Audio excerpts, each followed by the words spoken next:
আসসালামু আলাইকুম, কেমন আছেন সবাই? বরাবরের মতো আমি আরও একটি ভিডিও নিয়ে হাজির হলাম। আজকে আমি দেখাবো হচ্ছে এই সুন্দর কামিজের গলাটি। তো দেখতে থাকুন। তো আমি এখানে 5 ইঞ্চি চওড়া এবং 16 ইঞ্চি লম্বা কাপড়টি নিয়েছি এবং কাপড়টিকে এভাবে করে পেস্টিং করে নিয়েছি। তো আমি এখানে 1 ইঞ্চি পর এভাবে করে দাগ কেটে নিয়েছি।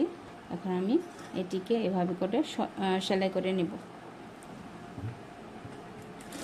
আমি এখানে প্রত্যেকটা দাগের উপরে এভাবে করে সেলাইটা করে নেব।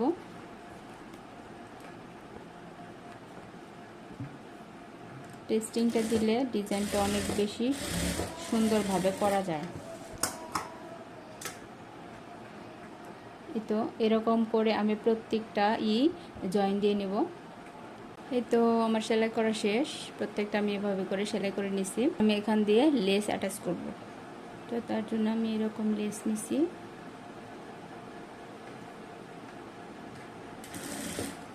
আমি 3 পাশেই এভাবে করে লেসটা জয়েন দিয়ে নেব।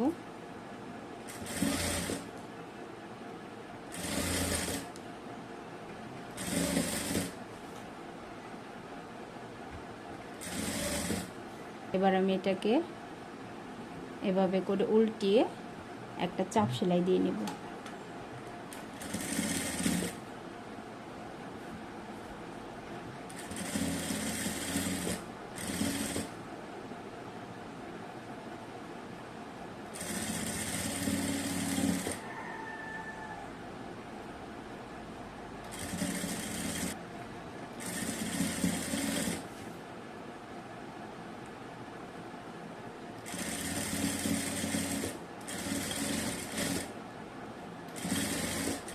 এই তো আমার লেসটি জয়েন করা শেষ।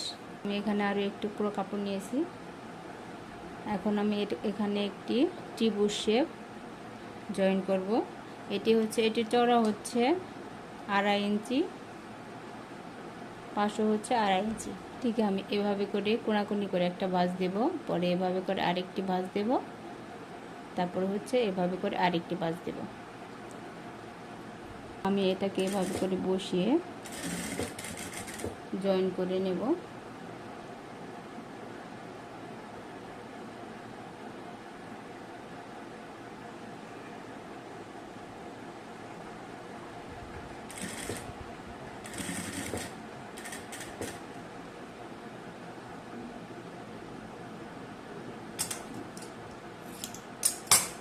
আমি প্রত্যেকটাকে এভাবে করে বসিয়ে সেলাইটা করে নেব।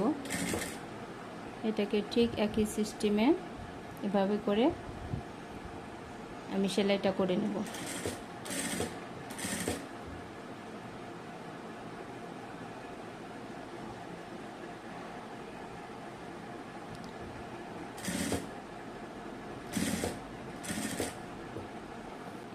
এই তো আমি এটিকে উল্টিয়ে আয়রন করে এভাবে সেট করে নিছি।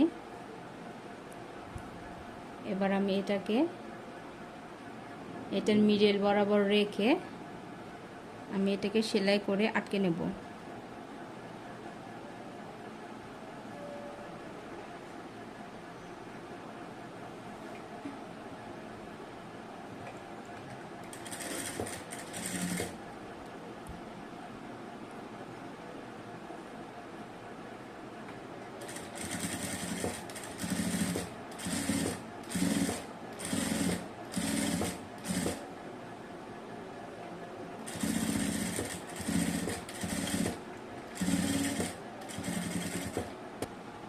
এখন আমি এগুলোকে কিভাবে উল্টে নিচ্ছি, ঠিক এরকম করলে একটা পাপড়ির শেপের মতো এসে যাবে।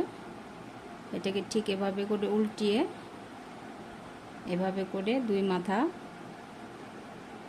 এটির দুই মাথা এভাবে করে এক জায়গায় করে তারপর এভাবে হচ্ছে সুই সুতার সাহায্যে আমি প্রত্যেকটায় পুঁতিগুলো লাগিয়ে নেব।